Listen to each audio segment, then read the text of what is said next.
এই আরজিকর কাণ্ড ঘটার আগে বহু ঘটনা ঘটেছে, ধর্ষণ, খুন। আমরা দেখেছি কাটোয়া থেকে হাঁসখালি, হাঁসখালি থেকে কামদুনি। এই সমস্ত ক্ষেত্রে আন্দোলন হয়েছে, মানুষ পথে নেমেছে, বামপন্থীরা একটা অগ্রণী ভূমিকা নিয়েছে সব ক্ষেত্রেই। কিন্তু এই যে আরজিকর কাণ্ডের যে ঘটনা ঘটার পরে যে আন্দোলন, একটি বিস্ফোরণ হয়েছে, এই জনবিস্ফোরণ, এই গণ আন্দোলন, এটা কেন এত ব্যাপক আকার নিল, কী কারণ? দেখুন, সমাজবিজ্ঞানে অনেক রকমভাবে ব্যাখ্যা করা যায়। মানুষের মনের ভিতর পুঞ্জীভূত ক্ষোভ, আপনি যে ঘটনাগুলো বললেন সেই ঘটনাকে কেন্দ্র করে এই ক্ষোভ ধুমায়িত হচ্ছিল। আরজিকরের ঘটনা ঘটল কোথায়? একজন ইয়ং লেডি ডাক্তার 36 ঘন্টা একটানা ডিউটি করেছে। তারপরে তার নিজের কর্মক্ষেত্রে, যেখানে সে সবচাইতে বেশি নিরাপদ, যেটা একটা সরকারি হাসপাতাল, সেইখানে খুন করবার ক্ষেত্রে যে বীভৎস পন্থা অবলম্বন হয়েছে তাও দিবালোকের মতো স্পষ্ট। অর্থাৎ বীভৎসতার দিক থেকে সমস্ত মাত্রা ছাড়ালো। স্পট হিসাবে যে স্পটে এরম ঘটনা ঘটতে পারে এটা স্বপ্নেও ভাবা যায় না, সেই রকম একটা স্পটে ঘটনা ঘটল। এবং 3, কলকাতা পুলিশ এবং আরজিকর কর্তৃপক্ষ প্রায় ন্যাংটো হয়ে প্রমাণ লোপাটের চেষ্টা করতে লাগলেন, যেটা জনমনে দৃঢ়ভাবে প্রথিত হয়ে গেল এবং প্রত্যেকে বিশ্বাস করেন, পশ্চিমবাংলার সব মানুষ, যে প্রমাণ লোপাটের চেষ্টা হয়েছে।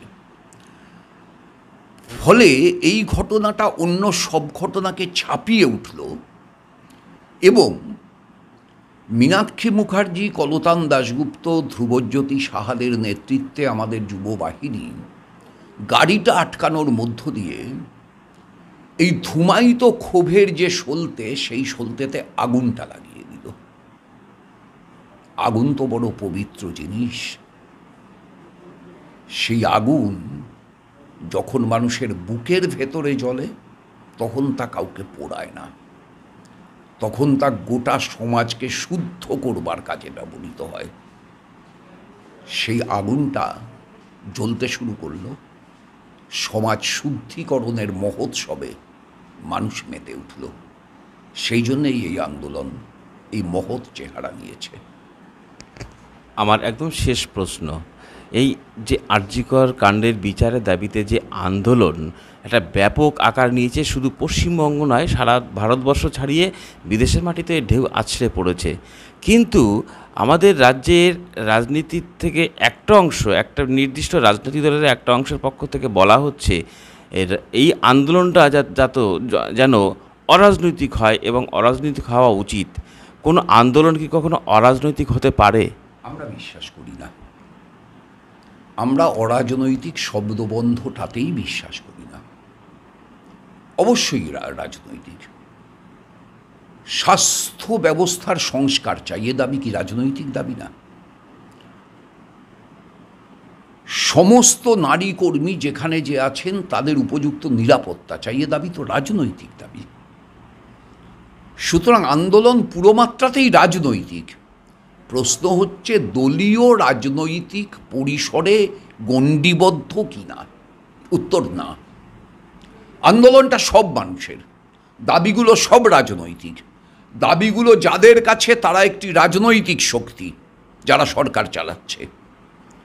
তাহলে একটি রাজনৈতিক শক্তির কাছে আমি দাবি করছি, সে দাবিটা রাজনৈতিক হতে বাধ্য। এই রাজনৈতিক শক্তির যদি সদিচ্ছা থাকতো তাহলে এতদিনে সব হাসপাতালে সিসিটিভি বসে যেত। এই রাজনৈতিক শক্তির যদি সদিচ্ছা থাকতো এতদিনে নিরাপত্তা ব্যবস্থা অনেক বেটার করে ফেলা যেত। 50 দিন হয়ে গেল। সুতরাং দাবিগুলোও রাজনৈতিক, আন্দোলনটাও রাজনৈতিক, কিন্তু আন্দোলনটা কোনো নির্দিষ্ট রাজনৈতিক দলীয় গণ্ডির মধ্যে সীমাবদ্ধ না এবং তা হওয়া উচিতও না। এর একটা ব্যাপ্তি থাকা দরকার, এর একটা পরিসর থাকা দরকার। যে পরিপ্রেক্ষিতকে কেন্দ্র করে এই আন্দোলন গড়ে উঠেছে, সেই পরিপ্রেক্ষিত কোনো নির্দিষ্ট সংকীর্ণ গণ্ডির ভিতর নিজেকে আবদ্ধ রাখবে এমনটা মনে করার কোনো কারণ নেই।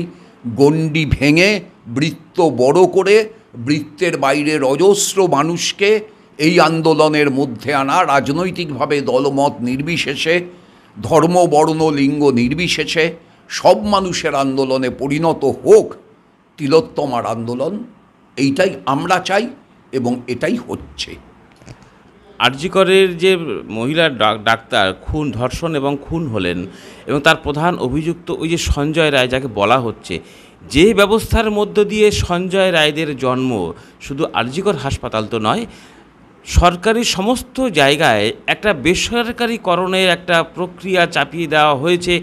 যদি এই বেসরকারিকরণের ব্যবস্থাটাকে ভাঙতে হয়, এই ব্যবস্থাটাকে ভাঙার পরিকল্পনা, মানে ভাঙার জন্য কি আন্দোলন করা যেতে পারে? এটা অনেক বড় আন্দোলন। ব্যবস্থাটাকে ভাঙার লড়াই আমরা বামপন্থীরা লড়ি। এই ব্যবস্থার বদলে একটা উন্নততর ব্যবস্থায় আমরা পৌঁছতে চাই, কিন্তু তার পরিসর আলাদা, তার পরিপ্রেক্ষিত আলাদা।